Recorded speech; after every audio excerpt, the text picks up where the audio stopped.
வணக்கம் மக்களே. இந்த சின்ன வெங்காயத்தை நம்ம வளர்த்ததுக்கு ஏகப்பட்ட பிரச்சனையை அனுபவிச்சிருந்தோம். என்னன்னு பார்க்குறீங்களா? இதை வந்து 3 அடிக்கு பெட்டை போட்டு ஃபஸ்ட்டு பார்த்தீங்கன்னா மிளகா செடி கிட்டத்தட்ட ஒரு 1000 செடி வச்சுருந்தோம். அதை வச்சு ஒரு 10 டு ஒரு 15 நாளுக்குள்ளே சைடில் வெங்காயத்தை ஊனணும்.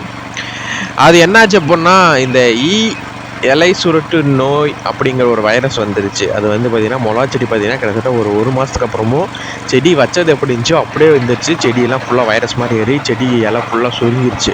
கடைசியில் இது சுத்தமாக தேராது. மருந்து எல்லாம் அடித்து பார்த்தோம். வேப்பனா அது இதுன்னு எல்லாம் கெமிக்கல் மருந்து, நாட்டு மருந்து, இயற்கை மருந்து எல்லாத்தையும் அடித்து பார்த்தோம். ஒன்றுமே கேட்கல. கடைசியாக அதை வந்து பிடுங்கி எறிகிற சூழ்நிலைக்கு வந்துட்டோம். அதனால் பார்த்திங்கன்னா அதை ஃபுல்லாக பிடிங்கி போட்டு அந்த வெங்காயத்தை ரெடி பண்ணோம். இந்த வெங்காயம் பார்த்திங்கன்னா கிட்டத்தட்ட பார்த்திங்கன்னா நம்ம முட்டி முழங்கா லைட்டு கிட்ட வளர்ந்துருக்குது. தாள் மட்டுமே ஓரளவுக்கு நல்லா வந்து ஈல்டு இருக்குது. அது போக மீனை வந்து ஒரு ரவுண்டு ஃபுல்லாக அடித்து முடிச்சிட்டோம். இப்போ தான் ஃபஸ்ட்டு நம்ம சேனலை பார்க்கணுன்னா மறக்காமல் சப்ஸ்கிரைப் பண்ணி பெல் ஐக்கான் நல்லா வச்சுருங்க. எதுக்கு பவர் டில்லர் ஸ்டார்ட் பண்ணி ஓட்டிகிட்டு அப்படின்னா, இந்த சைடில் வந்து பார்த்திங்கன்னா ரொம்ப வந்து பெரிய கால் தென்னை மரத்தை உரம் போட்டாலும் நடக்க பிடிக்க வந்து கொஞ்சம் வசதியாக இருக்கான்னு சொல்லிட்டு அதை வந்து கொஞ்சம் பெருசாகவே விட்டுட்டோம். இதில் வந்து இன்னொரு கால் போட்டிருக்கலாம். அதை பார்த்திங்கன்னா வந்து ஏகப்பட்ட பில் ஏறி இருந்துச்சு.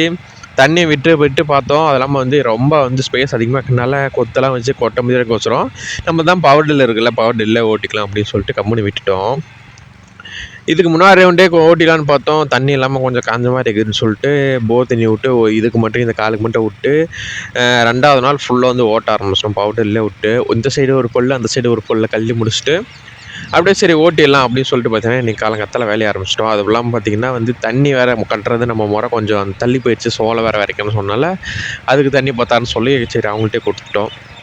அதனால் பார்த்திங்கன்னா வந்து வெங்காயத்துக்கெல்லாம் தண்ணி பார்த்தான்னு சொல்லிட்டு மடக்கோஸ் போட்டு போர் மோட்டர் போட்டு கொண்டு வந்து இந்த சைடு வந்து இருக்கிற நம்ம வாழை மரத்து சைடு தண்ணி விடலான்னு சொல்லிட்டு தண்ணி ஓடிட்டுருக்குது.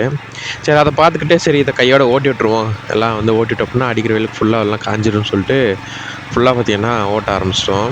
அடுத்து பார்த்திங்கன்னா அந்த பக்கம் வந்து சோளம் கொஞ்சம் பாதி விரைச்சிடலாம் ஒரு 15 சொட்டு பைப்பு கிட்டேன்னு சொல்லிட்டு அதுக்கான வேலையை பார்த்திங்கன்னா இன்னும் கொஞ்சம் நாள் ஆரம்பிக்க போகிறோம்.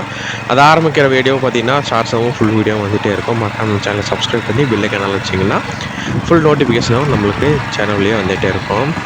நம்ம பவர் டில்லர் பார்த்திங்கன்னா வந்து பர்ஃபார்மன்ஸை பற்றி ஏகப்பட்ட வீடியோ சொல்லியாச்சு. இதை பார்த்திங்கன்னா வந்து 7.5 HP நம்மளுக்கு வந்து எந்த இடத்துலனாலும் சும்மா சௌகரியமாக வந்து ஓட்டிக்கலாம். எந்த வகையான பிரச்சனையுமே இல்லை.